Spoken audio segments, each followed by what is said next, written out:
Olá, galera rubro-negra, um prazer muito grande. Vocês não sabem um momento importante da minha vida, mais um aqui dentro do Flamengo. Foram 20 anos, né? Mais dentro do campo, passando por todas as categorias de base. Depois ainda tive uma pequena passagem de 4 meses aqui como diretor de futebol. E lógico, na arquibancada eterno rubro-negro. Obrigado ao velho Antunes por ter me feito rubro-negro. E lógico que trabalhar mais uma vez aqui no Flamengo é sempre gratificante, sempre emocionante. E espero poder fazer um trabalho legal aqui com... A gente está começando o Resenha do Galinho, aqui na Flamengo TV. Então, são situações que acontecem na vida da gente. Parar um pouquinho aqui pelo Rio de Janeiro, eu já estava com esse programa na TV. E agora, como embaixador do Flamengo, a gente vai tentar trazer aqui diversos nomes da história do Flamengo, não só do futebol, mas de outras modalidades. A gente conviver com o sócio-torcedor, que é sempre importante. Falar de toda a história do Flamengo, vai ser um programa quinzenal. E hoje a satisfação é maior ainda porque quem vai dar esse pontapé inicial é um cara que tem uma paixão, uma idolatria pelo Flamengo muito grande. A gente sempre sente nos atos, na forma dele colocar o Flamengo na vida dele. É sempre gratificante. Me tornei amigo, além de já ter sido fã, e continuo agora fora do campo. E está com o Felipe Luiz, hoje como meu primeiro convidado. A gente vai falar muito da carreira dele, da história dele, não foi só Flamengo, mas começo dele no Figueirense, seleção brasileira, o tempo enorme que ele passou na Europa em grandes clubes como Chelsea, como Atlético de Madrid, como ele se tornou treinador, enfim. Eu tenho certeza que ele vai poder falar disso tudo. E uma satisfação é muito grande minha de estar aqui e dando esse pontapé inicial no Resenha do Galinho, aqui na Flamengo TV. Obrigado, Felipe. Prazer estar com você sempre. Já cumprimentando para chegar na época dos Zenta, né? Porque agora não sai mais, hein? É verdade. Depois que passa de 40, não sai mais. É verdade. Tá tudo bem? Tudo em bem. paz? Essa tranquilidade que é o Flamengo, né? Uma honra sempre te ver, estar contigo. E sim, aqui na paz do Flamengo, né?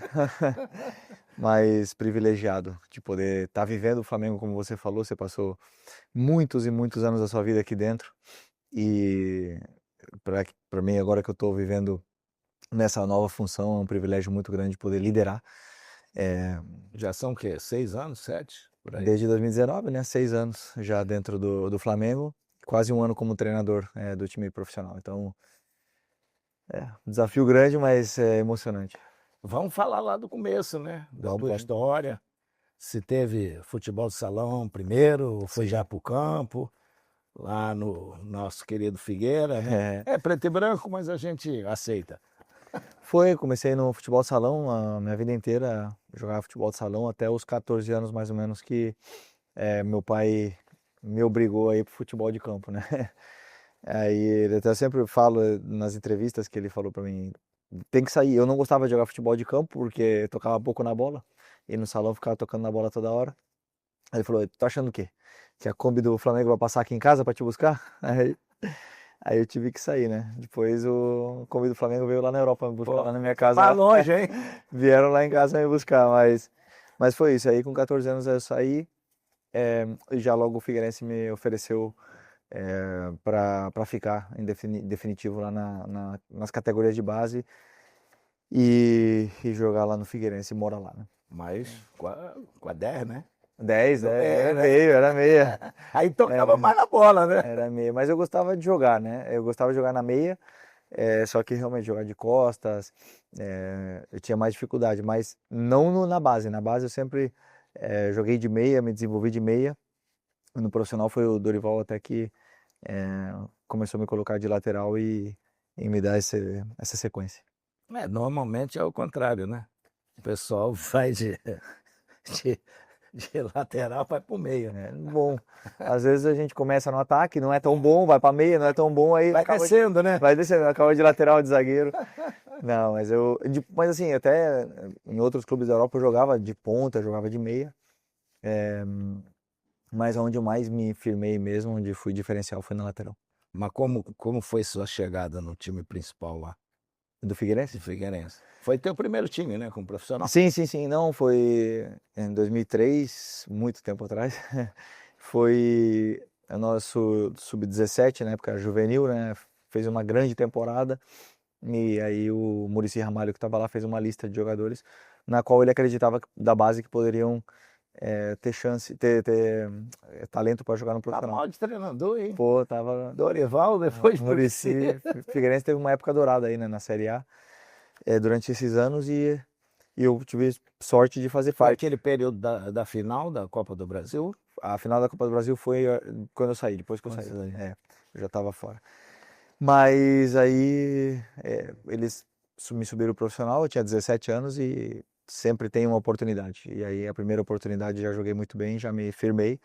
E aí só a sequência de jogos e um ano e meio depois já tive a oferta do Ajax para ir embora. E E aí fui embora. na Holanda.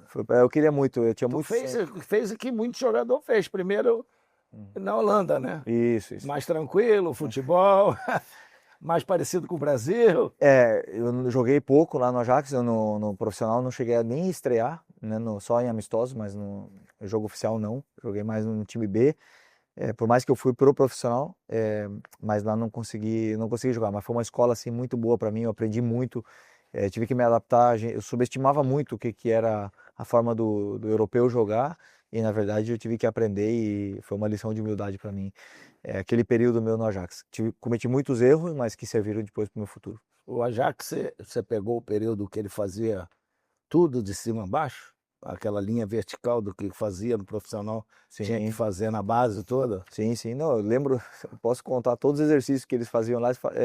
Eu lembro de todos, porque a gente repetia constantemente, né? Desde a gente fazia na base, via os meninos mais novos fazerem também, e depois no profissional também faziam sempre os mesmos, mas são conceitos muito pequenos mesmo, de dominar a bola com a perna afastada, de sempre dominar com o pé, tocar com o outro, de sempre usar o pescoço, essas coisas, eles insistem muito e depois ajudou muito também no meu desenvolvimento.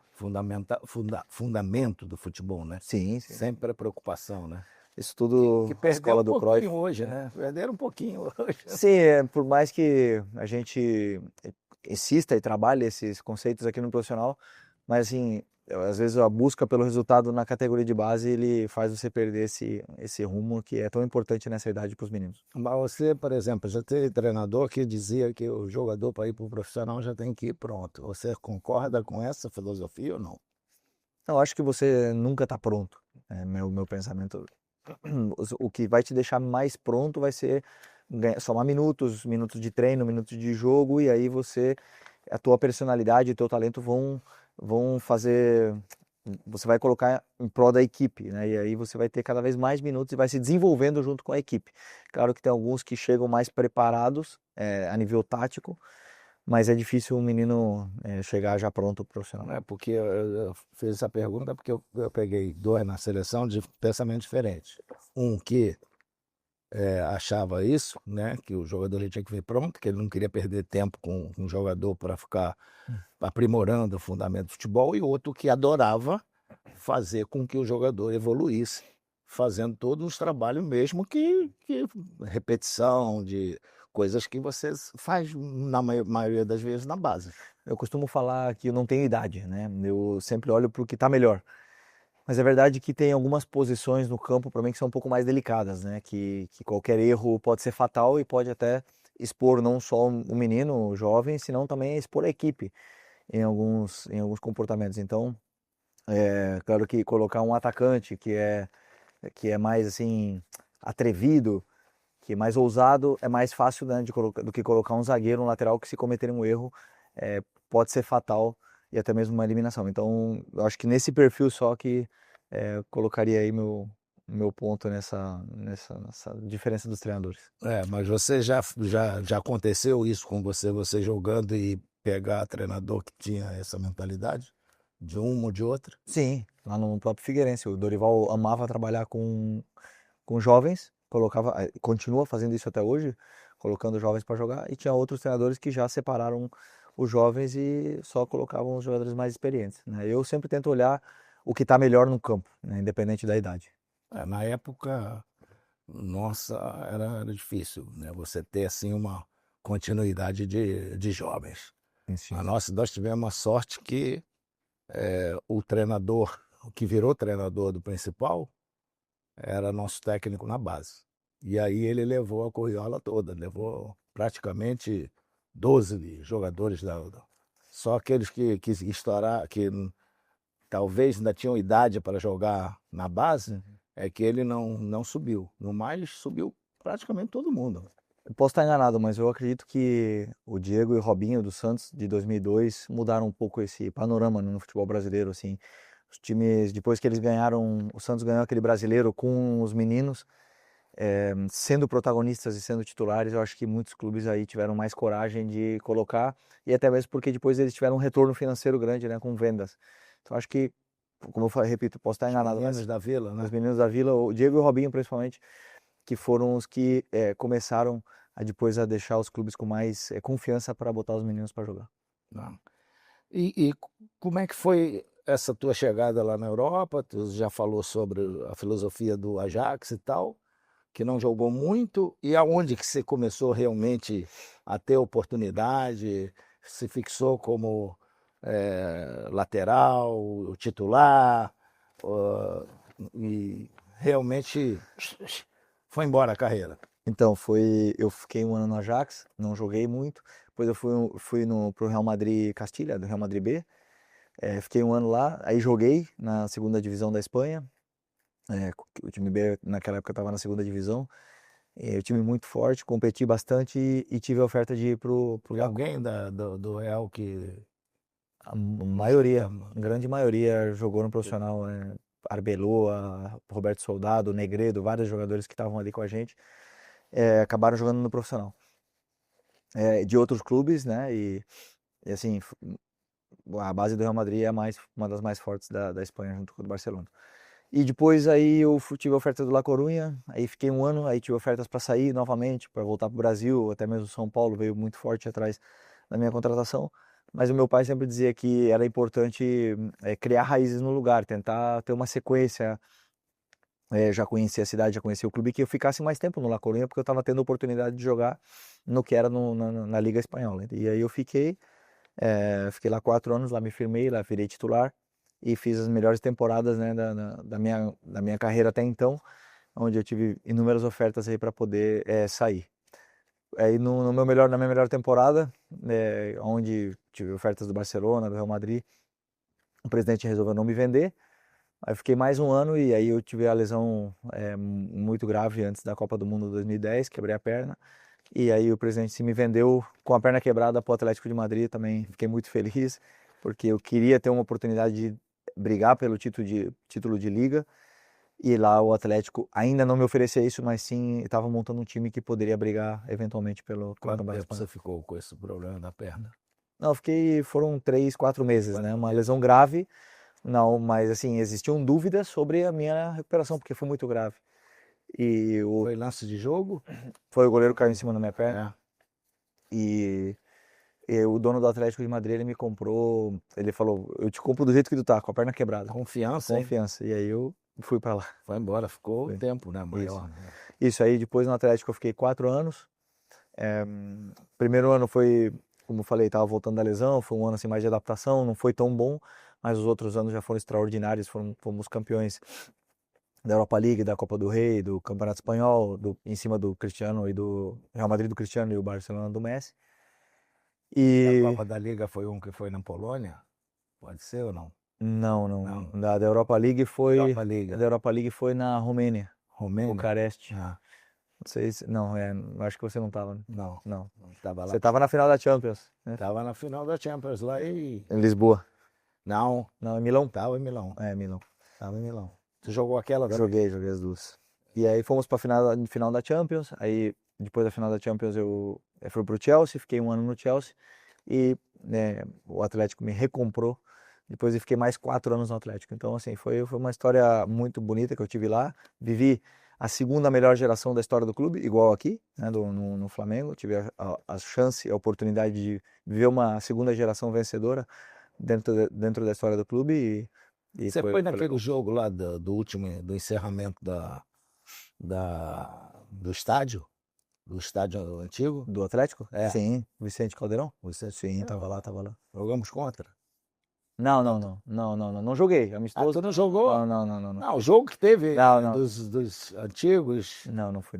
Não foi naquele Não. dia, não. Não. Uma festa linda. Foi, não, o estádio, pô, tá agora só tá na minha memória, porque não existe mais, né, mas era um estádio muito bonito, muito Eu bom de joguei jogar lá com o Flamengo e com a seleção. Difícil jogar lá, hein? É difícil, é difícil. No estádio onde estava bem localizado, a torcida no coração de Madrid e era legal. Mas agora o Atlético cresceu muito, fez um estádio novo, mudou de lugar e o clube vem se potencializando muito. É. Ali já começou o pensamento de ser treinador ou não? Foi perto dos 30, mais ou menos, né? Quando eu voltei do Chelsea para o Atlético e eu entendi a importância que o Simeone tinha na minha vida. Como ele tinha mudado a minha mentalidade e o tanto que eu era dependente do que ele me falava. E aí eu comecei a desenvolver esse gosto, me imaginar como treinador, começar a estudar um pouco, né, sobre o que era essa profissão e aí começou essa sementinha, Né? mais ou menos perto dos 30. Aí você jogou mais uns quantos? Não, eu joguei mais 4 no Atlético, aí voltei pro Flamengo, aí fiquei mais 4 anos e meio no Flamengo. Não, mais ou menos, acho que é 4 anos e meio. Então, 38, né? 38, você parou. 38 e meio. Mas podia continuar ainda um pouquinho, né? Podia. É. Depois ainda tive algumas ofertas para continuar, mas eu queria muito, muito que meu último jogo fosse com a camisa do Flamengo, que fosse no Maracanã, que viver, botar esse ponto final. Então, realmente eu achava já que não estava com o nível que exigia o Flamengo, nem eu nem a diretoria. E aí eu resolvi dar esse passo pro lado aí porque assim, temos que saber a hora de parar, né? Pelo menos eu penso sempre. Mas é importante, muito importante. Eu lembro que a gente esteve conversando lá no Maracanã, você estava nos últimos passos ali para jogar, né? Mas já se preparando, já com as ideias todas na cabeça do Flamengo lá, né? Não, mas o último jogo foi talvez um dos momentos mais felizes da minha vida, da minha carreira. O momento mais bonito de todos. Foi um momento assim de mais alívio que eu senti. Desfrutei muito daquele dia, daquele jogo em si. E sou muito grato por ter vivido aquele momento, assim. Aquela despedida no Maracanã. Nós somos gratos. Obrigado. Como é que foi? Começou a tua história com o Flamengo lá atrás, da tua família e tal? Não, então, meu pai é santista, minha mãe é corintiana, né? Mas aí eu tinha um tio que era muito flamenguista, ele me deu uma carteira do Flamengo e eu gostei das cores do escudo e aí a partir daí, uma vez que eu virei flamenguista, aí já entra, parece que é uma doença, né? Ser mais torcedor que os outros parece, então já começava a torcer pelos jogos da Libertadores, eu lembro de ficar até tarde acordado para assistir e aí começou muito essa paixão. Quantos anos você tinha? Eu devia ter uns 7 ou 8 anos. Mas não. Nossa, mãe do céu. Te preparou bem. Me comprou. Me comprou. Sou um vendido, essa é a verdade. Mas até então não tinha assim. Comprou com uma carteirinha. Com a carteira, uma carteira. Aí depois com a camisa também, achava a camisa linda, aquele escudo. E aí.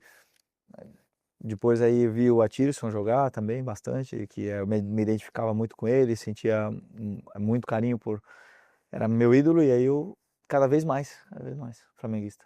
É isso aí. Imagina como é que foi a primeira vez no Maracanã. Jogando, tratado, que deve ter passado um belo filme quando ficou decidido tudo que você veio pro Flamengo, né? Eu lembro que eu sempre tinha o sonho de jogar contra o Flamengo no Maracanã, e aí quando eu estava no Figueirense, jogamos contra o Flamengo, mas foi em Volta Redonda o jogo. porque eu não sei se o Maracanã ia até a final da Copa do Brasil, na época, e aí eles botaram o jogo em Volta Redonda. Aí eu falava, pô, que sorte, os caras do Flamengo, eles jogam sempre no Maracanã, todas as semanas eles vão pro Maracanã, eles têm muita sorte e tudo mais. E aí eu, quando vesti a camisa do Flamengo, meu primeiro jogo foi fora de casa, mas depois meu segundo jogo foi no Maraca, a sensação diferente. É até difícil concentrar no jogo, mas foi especial. Ele tava casa cheia. Cheia. Foi contra o Grêmio, ganhamos de 3-1. Ah, legal. Essa camisa é complicada mesmo, cara. Né? É complicado, não é para qualquer um. Como é que foi o ambiente de véspera, assim, concentração? Não, você já era um cara vivido, experiente e tal, mas com essa relação que você fala e que tem com o Flamengo, deve ter sido uma sensação. Mas eu agradeço muito ter vindo mais velho, né? Porque eu acho que eu vim preparado. Se eu tivesse vindo mais novo, eu confesso que eu acho que não teria dado certo com o que é a pressão do clube, com o que com tudo que envolve o Flamengo, a forma que existe, né, do Flamengo, dessa cobrança. Eu vim preparado para enfrentar tudo isso. Eu vim já na minha melhor fase, já vim um cara com um nome para aguentar todas as críticas e aí eu desfrutei de todo esse processo, né? Até das críticas, dos momentos bons, momentos ruins. E, como eu falei, acho que vim na hora certa. Se eu tivesse vindo mais tarde, teria sofrido, mas acho que eu vim no momento certo para poder ajudar essa equipe aí a conquistar a glória. E foi um momento de transformação do clube também, né? Foi que 2019, né? 2019. Então o Flamengo já estava com uma estrutura, né, cada vez melhor.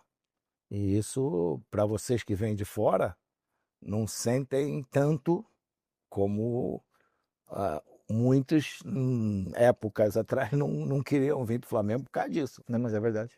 Eu acho que foi um trabalho aí, né, daquela diretoria que começou a mudar a história do Flamengo, que começaram a pagar as contas, a acertar de tudo. 2012. Isso. Que continuam, né, continuam até hoje ajudando o Flamengo. Eu acho que como eles arrumaram o clube e estabilizaram, começou a mudar a imagem do clube, né? Porque a gente sempre escutava de Flamengo um clube que atrasava salário, que chegava nas competições e não passava, que era um time um clube desorganizado, era a nossa impressão desde fora. E depois, conforme foram arrumando, começando a trazer estrelas, eu acho que 2019 foi onde o clube pela primeira vez pôde ir para o mercado em condições de montar um time para ser campeão, né? E aí montar um time extraordinário que continua até hoje, alguns jogadores aí dando alegria. Não, e o que acontece é que não é só a parte de dentro do campo, né? Os profissionais queriam vir para o Flamengo. Isso. Eles não queriam também na parte fora do campo, entendeu? Pela estrutura que tinha. Então, unir o útil ao agradável. Para todo mundo, em todas as áreas, você tinha, né, estrutura e coisas boas para serem trabalhadas, né? Na verdade, pela primeira vez, talvez o Flamengo teve o poder de ir atrás de contratar os melhores. O melhor fisioterapeuta, o melhor analista de mercado, de scout, e aí o clube todo se reestruturou de uma forma onde realmente você nota até hoje, né? Que continua melhorando, continua evoluindo e esse é o caminho. Esse período que eu estava aqui em 2010, que eu fiquei apenas 4 meses, cara, a base não tinha vestiário para o pessoal trocar de roupa. Os profissionais, quer dizer, no momento que os profissionais, né, que vêm trabalhar aqui, e muitas vezes ficam bastante tempo, mais do que só o jogador que vem naquele período de treino. Aí, sabe, isso foi doloroso, uma mudança, a transformação foi realmente um negócio fantástico para todo mundo, né? E hoje todo mundo quer a oportunidade de vir para o Flamengo, né? Isso. Então, acho que isso é fundamental. Hoje é muito mais fácil. Chego aqui, eu tive a oportunidade quando estava lá na televisão, no Esporte Interativo, de visitar CT do Barcelona, CT do Chelsea, CT do Real Madrid, do Paris Saint-Germain. E lógico que você vê o que o Flamengo tem hoje, tá ali pau a pau, né? Tá, não, com certeza. A estrutura hoje que o clube que o clube oferece, o clube tem aqui, e que, como eu falei, continua evoluindo, porque uma coisa é você ter e você parar no tempo. No tempo. Mas o Flamengo ele continua fazendo obras, evoluindo, trazendo equipamentos melhores, mais modernos e profissionais melhores, e também modernizar tudo que é estrutura. Isso faz com que o clube não pare de crescer, que a concorrência interna entre os trabalhadores, os jogadores, as comissões, elas também elas fazem o clube crescer junto, e como você falou, não deve nada para ninguém. Uma coisa que os profissionais devam entender, a questão aqui, é que aproveitar, como você diz, desfrutar desse momento. Porque o momento em que você dá toda essa condição para um profissional, o profissional tem que retribuir. E a cobrança se torna muito maior. Eu vejo hoje uma cobrança, não vou dizer exagerado ou não, mas eu vejo uma cobrança em vocês, no sentido que o Flamengo está investindo tanto em todas as áreas, trazendo jogadores, colocando um plantel para disputar as competições, e todo mundo acha que todo jogo vocês vão meter 5-0, 4, entendeu? Que vai ganhar fácil, que do outro lado não tem um adversário que aproveita, vamos jogar contra o Flamengo de maneira diferente, dá mais mídia, o cara se destaca mais quando joga contra o Flamengo. Tu sabe bem, porque quem jogou pelo Flamengo sente isso, né? Contra o Flamengo, todo mundo vem para fazer o jogo da vida, porque, como você falou, você está mais exposto do que nunca, então é a tua oportunidade de mostrar para o Brasil e para o mundo quem você é, contra o Flamengo. Então, isso é uma verdade, mas a gente já está bem acostumado a isso. Mas então, o Flamengo hoje, tendo todo esse poder econômico, toda essa estrutura, essa organização, ele te dá condições de poder brigar. Mas mesmo com tudo isso, a gente não controla o resultado, né? O resultado, muitas vezes, você está mais próximo de vencer, mas não garante a vitória. Então, o que garante a vitória e o que nos leva mais perto é, como você falou, se exigir ao máximo, trabalhar muito, dar a vida pelo Flamengo, e como eu falo sempre, colocar o Flamengo como prioridade na tua vida. Isso aí. Isso aí. Eu lembro, eu era adolescente e estava já aqui no Flamengo, mas via a quantidade de jogadores que, às vezes, quando jogavam contra o Flamengo, se destacava, fazia 1, 2 gols, no mês seguinte o Flamengo estava comprando. Entendeu? Então isso você via o quanto que era importante para aquele que está lá do outro lado querer ter uma oportunidade que o cara que está ali tem que saber aproveitar, né? Ele sabe a importância do clube. Concordo. Hoje a gente sente isso quando a gente vai jogar contra os adversários, que a gente sempre enfrenta a melhor versão do adversário. A gente não enfrenta um adversário desmotivado, jamais acontece. Então isso também exige uma concentração maior, uma mobilização maior para cada jogo, né? Então, mas ao mesmo tempo é um privilégio. Isso é importante que os jogadores saibam, sim. Né? Que eles vão ter lá do outro lado, né? Com aquela vontade maior ainda do que é um jogo normal. Verdade. Né? E isso aí tá preparando, né? Aí já fica a cabeça do menino que dorme. Tá dormindo bem? Tô dormindo bem, Às vezes, às 8 horas? Às vezes não, a maioria das vezes não durmo 8 horas, mas mais do que isso até durmo, mas acordo durante a noite aí com ideias, com coisas, pensamentos sobre a equipe, e muda bastante. Já teve assim, de você acordar, isso aqui, uma luz veio que você praticou e deu certo? Eu já tive. Várias vezes. É um momento onde vem muitas ideias, né?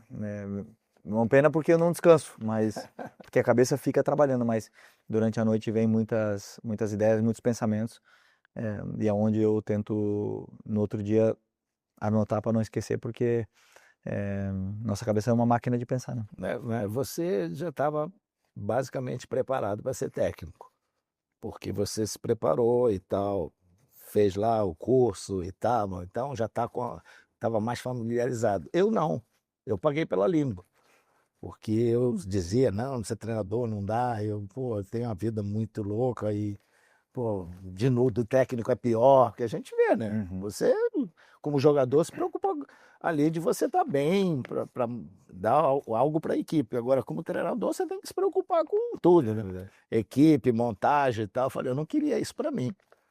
E aí, o Kashima lá e tal. E ocupei lá um cargo durante 6 meses, porque a coisa não ia botar ninguém no fogo. Se a gente ganhou, foi comigo, se perder, vai perder comigo também. E aí deu certo, 6 meses de um bom trabalho.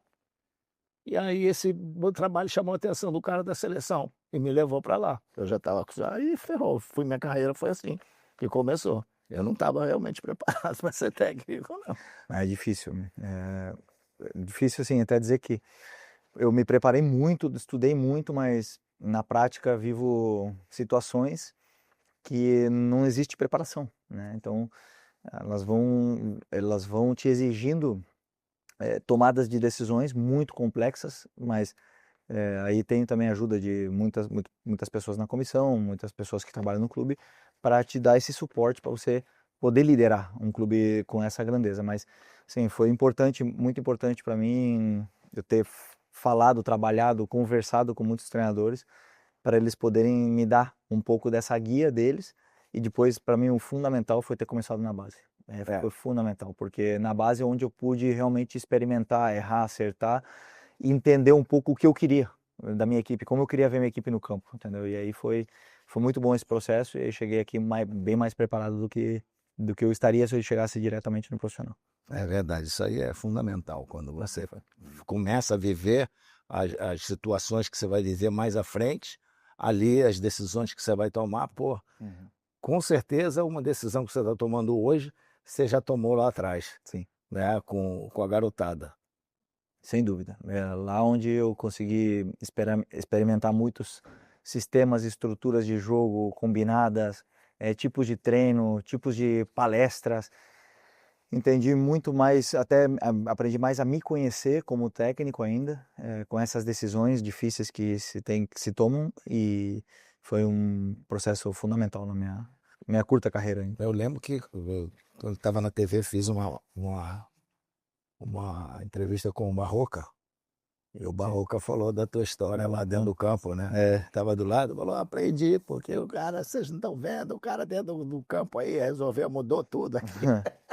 Então, como jogador, eu conseguia ver muitas coisas, né? De espaços, de ocupação de espaços, de posicionamento dos meus companheiros, na qual eu aplico até hoje, né? O futebol evoluiu muito, né? Então, hoje, muitos treinadores já têm muito bem estudado essas ocupações de espaço, esses posicionamentos diferentes que causam desajuste nos adversários, então a gente seguia por isso.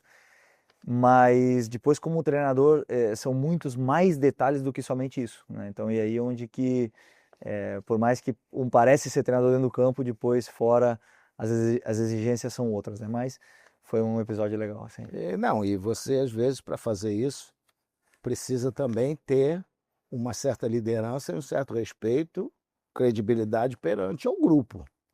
Porque jogador dentro do campo, muitas vezes, fica cheio de melindre, que não pode falar e tal, e a gente notava claramente que você dentro do campo, podia ser com qualquer um, você chegava e falava, é assim, assim, assim, e o cara retrucava, você não interessa a discussão para ver o que é melhor para a equipe, né? E tem que ser assim.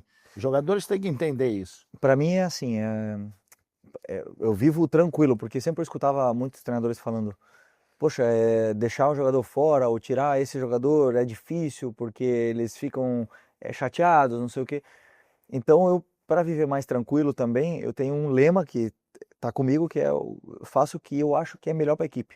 E como sou eu que tomo as decisões, então não me deixam com peso na consciência. Ter que tirar um jogador que é titular, ou ter que dar uma bronca, ou ter que fazer uma cobrança mais dura, eu não me importo, porque eu acho que eu faço sempre o que eu acho que é melhor para a equipe, né? Mas assim, também por sorte, joguei com a maioria desses jogadores que estão nesse elenco de hoje e tenho uma relação muito estreita, muito próxima com eles, na qual existe uma troca boa, muito boa. Eu conheço bem esse vestiário, eu sei muito bem o que se fala, como é a convivência e a força que tem esse grupo. Então, eu mais do que ninguém acredito muito no que eles podem dar pra gente dentro do campo. Galera, nós estamos aí nesse papo ótimo com o Felipe Luiz, falando da história dele e tal, mas como eu sempre gostei e sempre achei que nós deveríamos ter uma participação maior daquele cara que vai lá para o estádio, que aplaude, que sua a camisa, né, que gasta seu dinheiro para poder torcer e levar o seu incentivo dentro do campo, que é o sócio-torcedor. A gente, num papo aqui com tudo, né, foi aceito por unanimidade a participação do sócio-torcedor aqui no Resenha do Galinho. Então, Felipe, vem uma pergunta aí do nosso sócio-torcedor, um grande rubro-negro, para que, né, haja uma participação, uma interação legal com o nosso programa. Maravilhoso, ok? maravilhoso. Pode vir? Pode vir. Preparado? Preparado, preparado. Felipe, tem algum jogo que você sonhava ter jogado com o Zico em campo? Pô, jogar com ele? Todos. Todos. Ai, ai. Pois é, Zico. Queria jogar comigo, não ia ter lugar no teu time, eu acho. Quer? Eu não ia ter lugar no teu time, eu acho. Ah, Mas tu ia ter no meu. tem lugar. Tem lugar pra você tem que me lugar. Para os bons, para os craques, Sempre tem. Sempre tem. A gente ia dar um jeito, de jogar junto. É. Não, eu acho Ainda mais hoje, né, que né, tem que utilizar eu, bom plantel. eu, particularmente, como treinador, eu gosto muito do jogador que tem um pé bom, pé refinado e que resolve o jogo. Então eu tento preparar todo o time, desde a saída de bola com o goleiro, para que a bola chegue no pé do jogador determinante. Então uma das minhas instruções para os zagueiros e volantes é: olhem o Zico.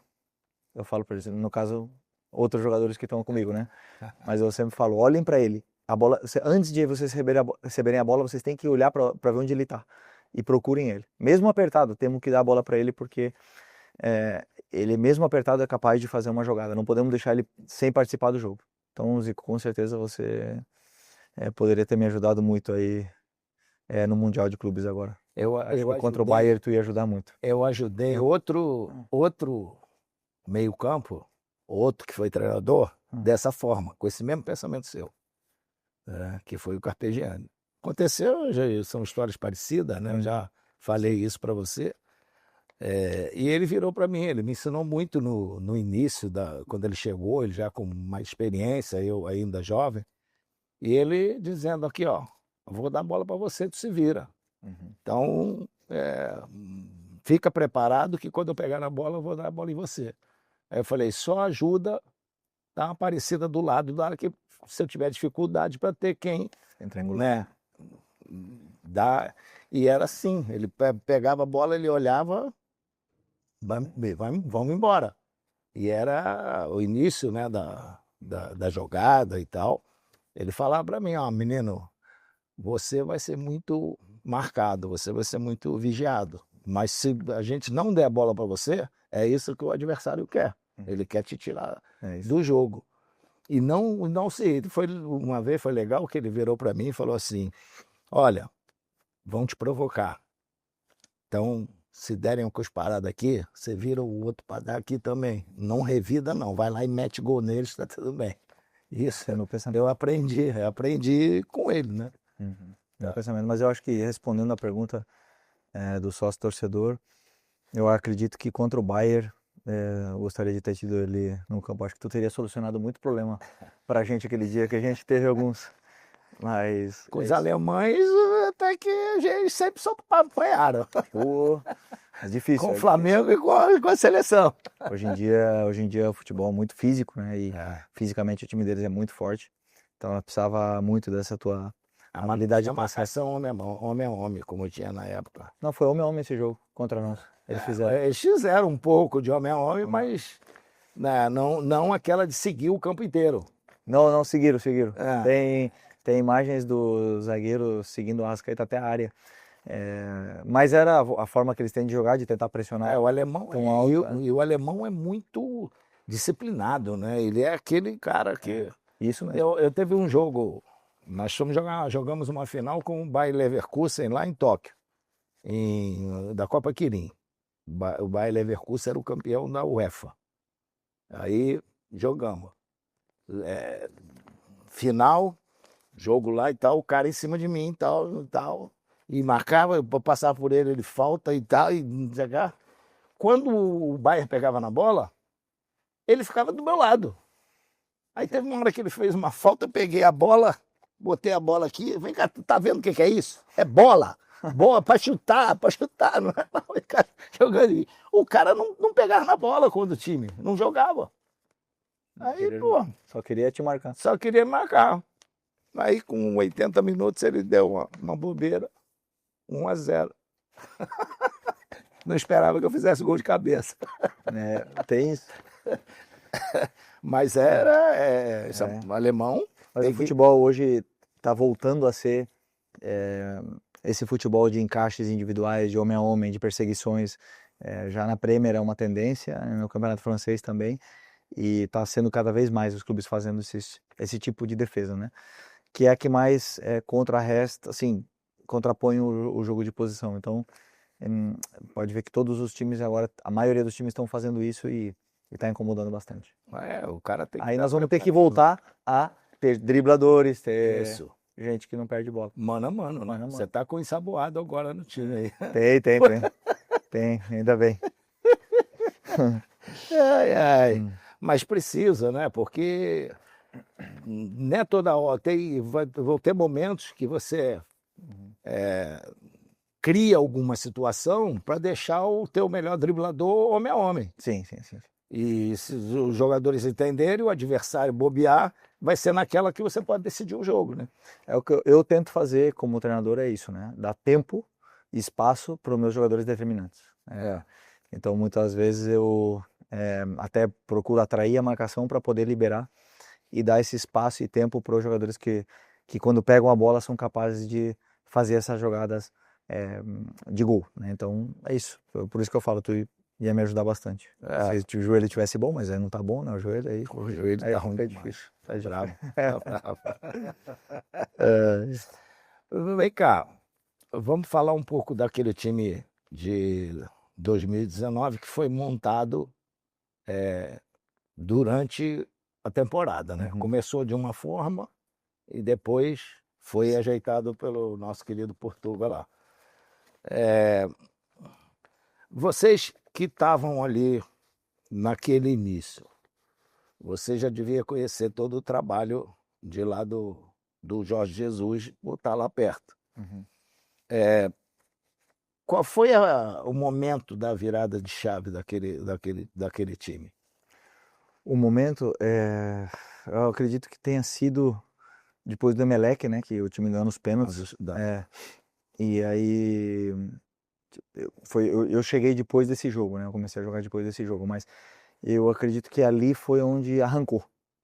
O time viu que era possível, os reforços chegaram, o time começou a engrenar, começaram a criar dentro do campo conexões e relações socioafetivas importantes. E depois fora do campo também era um grupo muito forte, né? Se tornou um grupo muito forte com muito também mérito de alguns jogadores aqui que faziam bem esse ambiente e colocavam sempre a equipe acima de tudo. Então juntou ali um grupo de homens, além de ser jogadores homens, que queriam fazer história pela primeira vez. Por isso eu sempre acho que é importante renovar os elencos, porque vem jogadores com muita ambição de fazer história. Foi aquele caso, juntou jogadores assim com um sangue renovado para poder fazer história, mas eu acredito que seja depois daquele jogo. O que eu acho é que dentro daquilo que é o futebol europeu, como se trabalha, eu acho que a vinda do Jorge Jesus, ele trouxe, teve um lado benéfico, que foi ele usar bem o pessoal que já tinha jogado lá na Europa, perante ao grupo, que dava para notar isso. Aí tinha Diego Alves, Rafinha, você, Pablo Mari, o próprio Arão, o Bruno Henrique, o Gabriel, aquela turma toda que já tinha passado por lá. Sim. Então, vocês acabaram se tornando referências, a referência para os outros daqui, o tipo de trabalho que eu conversei lá para o meu canal com alguns, e os caras pô, estavam assim meio, cara, não é mole, o Portuga exige demais e tal, mas eu acho que com o que tinha de experiência ao lado, isso fez com que todo mundo... Sim. Eu, assim, para mim o futebol sempre é do jogador, né? Mas o Jorge Jesus ele é muito grande. E a grandeza que ele tem aqui dentro do Flamengo nunca se verá com detalhes, porque ele não gostava que você falasse do que ele fazia, e nem gravava nada e não vai mostrar nunca nada. Mas pelo que eu falava com o Diego e depois também com a experiência de outros treinadores que vieram, acho que foi a primeira vez que esse grupo de jogadores teve um cara que falava assim: é desse jeito, é do meu jeito, se der errado é culpa minha, mas tem que fazer o que eu quero.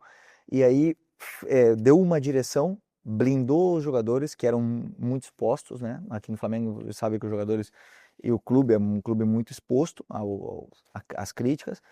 E aí pela primeira vez os jogadores se sentiram com um caminho traçado, isso, protegidos, mas com um caminho traçado até a vitória. E aí depois a qualidade aparece, porque sem nenhuma dúvida que aquele time só é campeão porque tinha muita qualidade. Muita qualidade. Isso aí.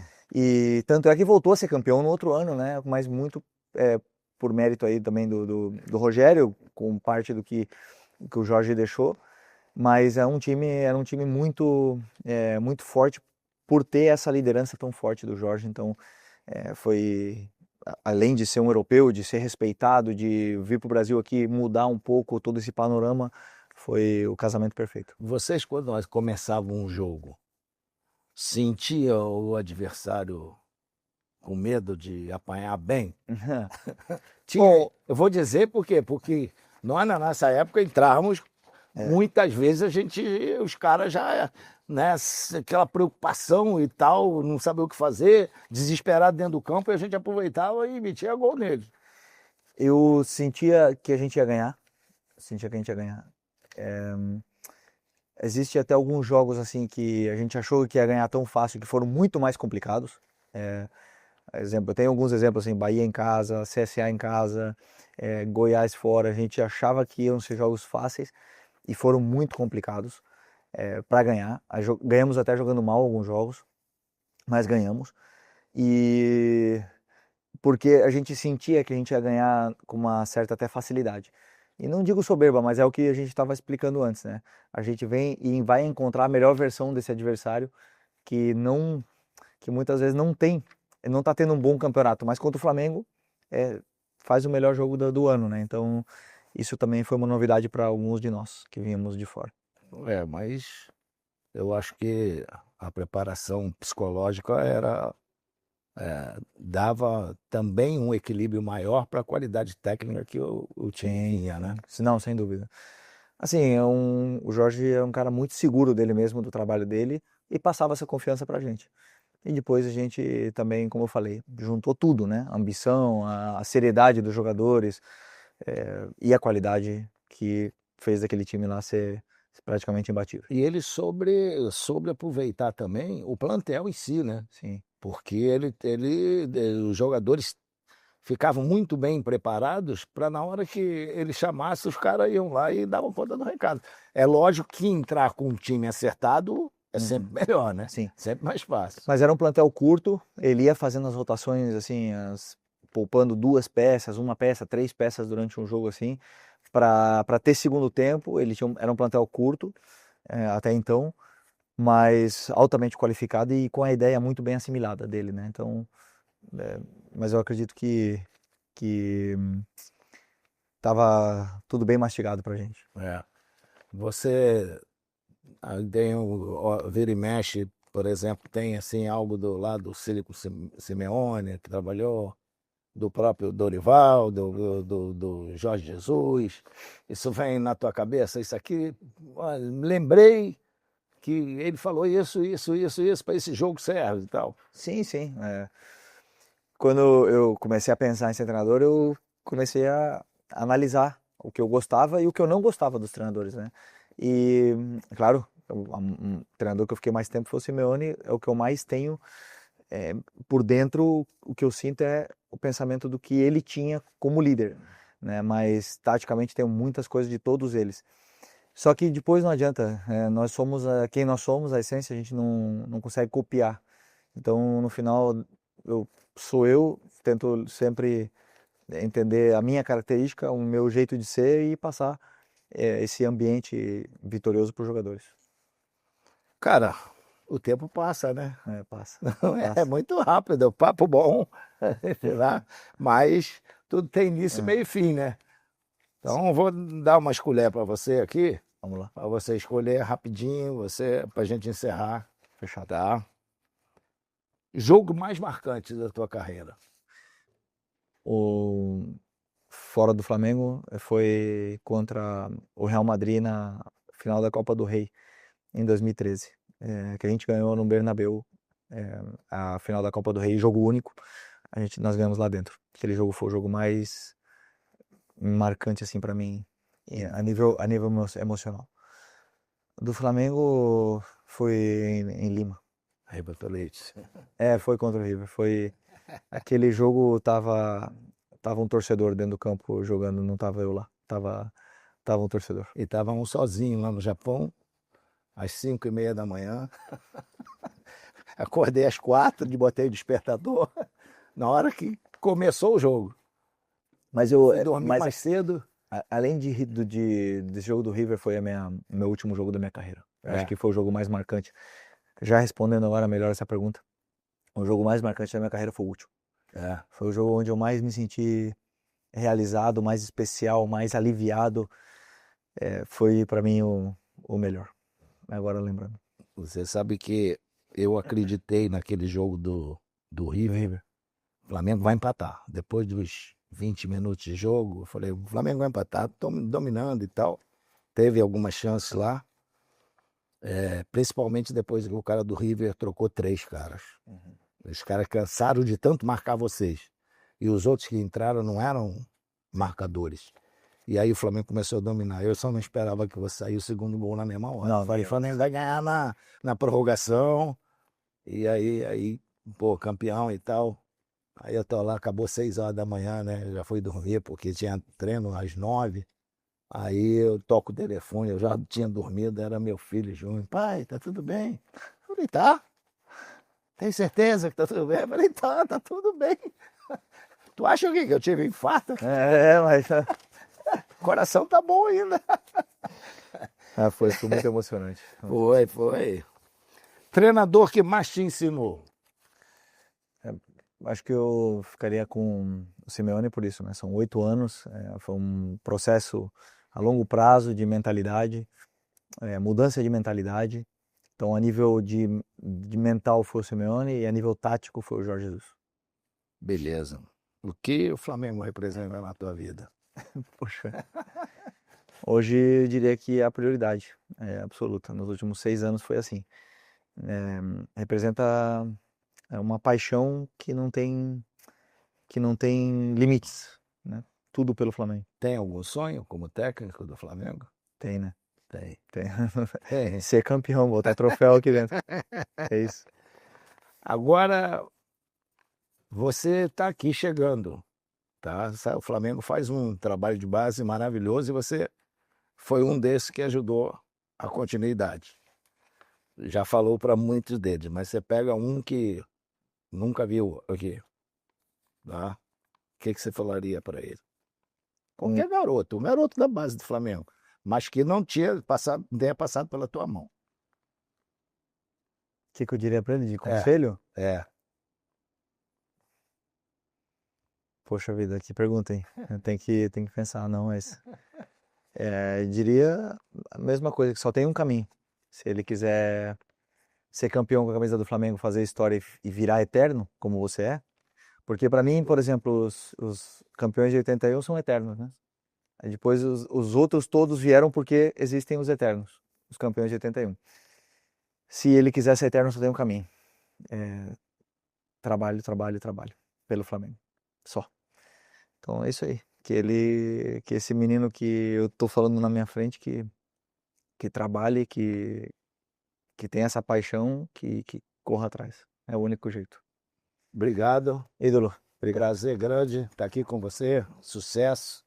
seja aqui, seja no Japão, onde estiver, sabe que tem sempre um torcedor, né, puxando uma energia positiva para que você consiga aí todo Vamos precisar. a sua realização de como treinador, assim como foi como jogador. Obrigado. Ok? Obrigado aí por dar essa oportunidade para nós.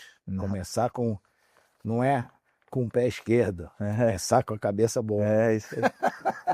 Obrigado. É isso aí, galera. A gente tá aqui, muito legal esse papo com uma pessoa que a gente admira, pessoa que usou a camisa do Flamengo, usa, né, com o amor, com a paixão, que é o lema do nosso clube. Então, que a gente continue assim. Você que é torcedor, continue sempre apoiando, porque nosso maior patrimônio é você, é a torcida do Flamengo, que tem dado essa prova a cada jogo no Maracanã. Que continue assim, que com certeza as vitórias e as conquistas chegarão. Grande abraço, até a próxima.